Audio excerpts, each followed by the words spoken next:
ओम शांति। आज 24 जुलाई 2021 है और आज के बाबा के साकार रूप से चले हुए मधुर महावाक्यों को स्पष्ट करेंगी आदरणीय आशा दीदी। ओम शांति दीदी। ओम शांति। बाबा ने कहा, मीठे बच्चे, तुम बाप के पास आए हो अपनी जीवन हीरे समान बनाने। बाप की याद से ही ऐसी जीवन बनेगी। बाबा ने हमें रास्ता बताया है कि अपनी जीवन को अगर हमको अच्छा बनाना है, हीरे तुल्य बनाना है, वैल्यूबल बनाना है, उत्कृष्ट बनाना है, पावन बनाना है, तो उसकी एक विधि है और वो विधि बाबा ने कही, वो है बाबा की याद। क्योंकि जैसी स्मृति होती है वैसी स्थिति होती है। तो अगर सबसे उत्तम जो है उसको याद करेंगे तो उनके जैसे संस्कार, उनके जैसे गुण अपने जीवन में आएंगे। इसलिए बाबा कहते हैं मुझे याद करो। प्रश्न है, नई दुनिया में ऊंच पद के लिए कौन सा एक मुख्य पुरुषार्थ करना है? बाबा कहते, मीठे बच्चे, जिन पुराने संबंधियों ने इतना दुखी किया, अब उनके मोह जाल से बुद्धि को निकाल एक मुझे याद करो। उनके साथ रहते भी मन को मेरे में लगाओ। मन मनाभव का मंत्र सदा याद रखो तो तुम नई दुनिया में ऊंच पद पाएंगे। ये बाबा हमको समझ दे रहे हैं कि जिन संबंधियों के साथ आप रहते हैं, आप उनके साथ इतने मोहग्रस्त हो जाते हैं जो आप समझते हैं कि हमने कभी जाना ही नहीं है, हमने कभी बिछड़ना ही नहीं है। परंतु ये भूल जाते हैं कि वो संबंधी केवल हमारे इस जन्म के लिए हैं। पिछले जन्म में ये नहीं थे और अगले जन्म में ये नहीं होंगे। गीत है आज का, तूने रात गवाई सोकर। बाप कहते हैं, मैं पुरानी दुनिया में आकर फिर लौट जाता हूँ। बच्चे जानते हैं ये सेवा करने वाला सिर्फ एक मुसाफिर है जो आकर हम बच्चों की बड़ी सेवा करते हैं। ऐसी सेवा और कोई कर न सके। सेवा के लिए ही पुकारते हैं कि आकर हम पतितों की सेवा करो। बाबा ने बताया कि उनको किस लिए बच्चे बुलाते हैं, क्योंकि जो दुख होता है वो पतित पने से है। पतित पने से दुख होने के कारण शिव बाबा को पुकारते हैं कि पतित पावन आप ही हैं। इस सृष्टि पर तो हमने बहुत ट्राई कर लिया, भक्ति भी की है, गंगा यमुना में स्नान भी किया है, लेकिन हम पावन नहीं बने। दिनों दिन दुख बढ़ता गया है। अब आप आए और आकर के हमको पावन बनाए। कलयुग का अंत मानव भक्ति नीचे उतरती आती है। ज्ञान से तुम्हारी चढ़ती कला हो जाती है। तुम ऊंचते ऊंच पद पा लेते हो, फिर वो प्रारब्ध का सुख कम हो जाता है। भक्ति तो भारत में जितनी होती है उतनी और कहाँ नहीं। इस प्रकार बाबा ने कहा, भक्ति पहले बहुत अच्छी होती है, जैसे स्वर्ग पहले बहुत अच्छा होता है, फिर आहिस्ते आहिस्ते कला कम हो जाती है। फिर बाबा ने कहा कि वो दूर देश का मुसाफिर आया हुआ है हम बच्चों को फिर से स्वर्ग की बादशाही देने। वर्षा भी कितना ज़बरदस्त है, परंतु एक भी बात किसकी बुद्धि में नहीं बैठती। ये जो बाबा ने कहा मैं आया हूँ वर्षा देने के लिए, ये बात बुद्धि में नहीं बैठती, क्योंकि परिचय नहीं है ना। अगर लोगों को परिचय हो शिव बाबा का और शिव बाबा आया है, वर्षा दे रहा है, तो सब दौड़े दौड़े आए। वो परिचय ही नहीं है। तुम यहाँ आए हो पूज्य देवता बनने। जो भी देवताओं के पुजारी हैं, वास्तव में वो भी आकर यहाँ ब्राह्मण बनेंगे। धीरे धीरे वृद्धि होती जाएगी। सभी इकट्ठे तो पढ़ न सकें, समय लगता है। कल्प पहले भी जिन्होंने पढ़ा होगा वही फिर पढ़ेंगे। एक दो को पढ़ाते रहना है। सबको बाप और सृष्टि के आदि मध्य अंत का नॉलेज सुनाते हैं, जिससे मनुष्य स्वर्ग का मालिक बन सकते हैं। ये एक नई बात जो बाबा बताते हैं कि जो स्वर्ग की राजाई है या स्वर्ग का मालिक बनना, वो पढ़ाई से बनना है। वस्तुतः होता तो कर्म है, अपने कर्मों से ही श्रेष्ठ पद की प्राप्ति होती है, लेकिन वो श्रेष्ठ कर्म कौन से हैं उसका भी तो ज्ञान चाहिए ना। तो वो ज्ञान जो है उसका नाम है पढ़ाई, जो बाबा आकर के पढ़ाता है। बाबा ने कहा, पहले पहले हमारा कितना छोटा फूलों का झाड़ था, रूहानी गार्डन था, तुम चैतन्य फूल थे। इनको कहा जाता है फूलों का बगीचा, फिर वही कांटों का बगीचा होता है।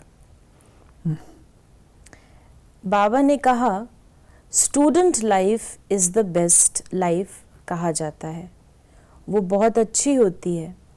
बच्चे बच्चियां बड़ी खुशी से पढ़ते रहते हैं। शादी की और एक दो को कांटा लगाना शुरू किया। सतयुग में कोई कांटा नहीं लगाते। Student life is the best, पर तो कौन सी student life? Spiritual, godly student life. वो स्टूडेंट लाइफ तो आजकल जैसी है वो सब जानते हैं, लेकिन उसके अंदर जो गुण है, अगर हम उस चीज़ को लें तो बहुत कुछ हम लोग सीख सकते हैं। वो हमारे जीवन का लर्निंग पीरियड होता है। अगर हम अपनी बुद्धि में ये एटीट्यूड रखते हैं कि मैंने सदा सीखना है, जो बाबा भी हमको सिखाता है, सीख सदा सीखते रहना, जीवन के अंतिम घड़ियों तक सीखते रहना, अगर ऐसी भावना हम रखते हैं तो बहुत सुख प्राप्त करते हैं। फिर बाबा ने कहा कि तुम जानते हो भारत स्वर्ग था तो कितने अपार सुख थे, सोने की खानियां थी, अभी वो खाली हो गई हैं, फिर तुमको सोना भरपूर मिलेगा। भारत में ही सोने हीरे जवाहरात की खानियां थी। जैसे यहाँ मिट्टी की ईंट बनती है, वैसे वहाँ सोने की ईंटें बनती हैं। जितने यहाँ ईंटें पैसे से मिलती हैं, उतनी वहाँ सोने की ईंटें मुफ्त मिलती हैं।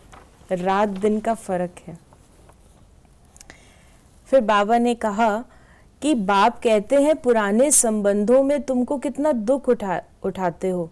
बाबा ऐसे नहीं कहते कि इनको छोड़ दो, सिर्फ बुद्धि योग एक बाप से लगाओ तो तुम विश्व के मालिक बन जाएंगे। बाबा छोड़ने के लिए तो कभी भी नहीं कहते हैं ना, किसी को भी छोड़ने के लिए नहीं कहते हैं। बाबा सदा कहते हैं कि उनके साथ तोड़ निभाना है। तोड़ निभाना माना मोह को तोड़ करके निभाओ। दुख देने वाला मोह है, मोह को तोड़ो और निभाओ उनके साथ। मन मनाभव का अर्थ ही है मुझे याद करो, और विष्णु चतुर्भुज को अर्थात विष्णुपुरी को याद करो। मूल है ही एक अक्षर। बाबा ने कहा कि तुम रूहानी आशिक हो, रूहानी माशूक के एक ही बार बनते हो।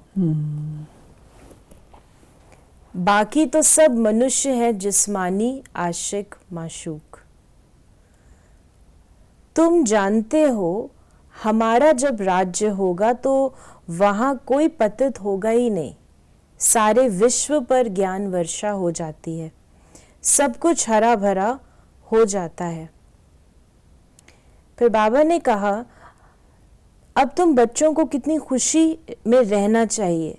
सम्मुख देखते हो बेहद का बाप बैठ समझाते हैं कि मुझे याद करो तो तुम्हारे विक्रम विनाश होंगे। भल तुम कहाँ भी बैठो, स्नान करो, बुद्धि में बाप को याद करो। वहाँ तो याद करने की फुर्सत है। बाप को जितना याद करेंगे उतनी कमाई है, याद से ही कमाई है। ऐसा कभी सुना कि याद से कमाई होती है? बाबा कहते हैं कि रूहानी है ना अपनी सब बातें। तो बाबा कहते हैं जैसे तुम रूहानी आशिक हो, मैं माशूक हूँ, तो तुम मुझे याद करो। सिर्फ संबंध काफ़ी नहीं है, संबंध में स्नेह भी तो चाहिए, स्मृति भी तो चाहिए। तो इससे बाबा ने कहा कमाई होती है, याद से कमाई कैसे होती है? श्रेष्ठ कर्म करने की शक्ति आती है, श्रेष्ठ संकल्प से सेवा करने की शक्ति आती है, औरों को दिल से दुआएं देने की शक्ति आती है। ये सब चीज़ें हैं जिससे हम लोग याद से कमाई, जो बाबा ने कहा वो करते हैं। तो बाबा ने कहा कि तुम जानते हो हम आत्माओं का बाप निराकार है, उसने इस शरीर का आधार लिया है। भागीरथ का भी वर्णन है ना। बाप को तो इस रथ में आकर सिर्फ नॉलेज देनी है। तुमको तो बहुत खुशी होनी चाहिए। ICS का इम्तिहान पढ़ते हैं तो बड़ा नशा रहता है, वो होता है सबसे बड़ा इम्तिहान। ये भगवान की पाठशाला है। अब प्रश्न उठता है, भगवान कौन? क्या श्री कृष्ण या शिव बाबा? सबका भगवान कौन है? सिवाय एक निराकार के सब तो कृष्ण को मानेंगे नहीं। वो सदैव परम धाम में रहते हैं, एक ही बार आते हैं बच्चों को स्वर्ग का मालिक बनाने। बाबा को बार बार आने की ज़रूरत नहीं पड़ती है, एक ही बार आकर के अपना सारा कार्य करके जाते हैं। भगवानुवाच मैं तुमको राजाओं का राजा बनाता हूँ। फिर बाबा ने कहा अब तुम बाबा पर बलिहार जाते हो, तन मन धन सब कुछ दे दिया। अब बाप कहते हैं ट्रस्टी होकर रहो, अपना घर बार संभालो, सब शिव बाबा का है। मैं आपका हूँ, आपको ही याद करता हूँ, दिल से सरेंडर करते हैं। बाप कहते हैं भल महल में रहो, घूमो फिरो, मौज मनाओ, सिर्फ मुझे याद करो तो तुम बहुत खुशी में रहेंगे। फिर बाबा ने कहा तुम विश्व के मालिक थे, अब फिर तुम पुरुषार्थ कर वो बनते हो। बाप समझाते हैं मीठे मीठे बच्चों, इस योग बल से ही तुम विकर्मा जीत बनेंगे। बाप की याद से तुम विश्व के मालिक बनते हो। आज का वरदान है त्रिकालदर्शी स्थिति में स्थित रह, सदा अचल और साक्षी रहने वाले नंबर 1 तकदीरवान भव। जो त्रिकालदर्शी स्थिति में रहता है, तो क्योंकि तीनों कालों का ज्ञाता है, तो स्थिति उसकी अचल हो ही जाएगी क्योंकि जानकार है। त्रिकालदर्शी स्थिति में स्थित होकर हर संकल्प, हर कर्म करो और हर बात को देखो। ये क्यों, ये क्या, ये क्वेश्चन मार्क ना हो, सदा फुल स्टॉप, नथिंग न्यू।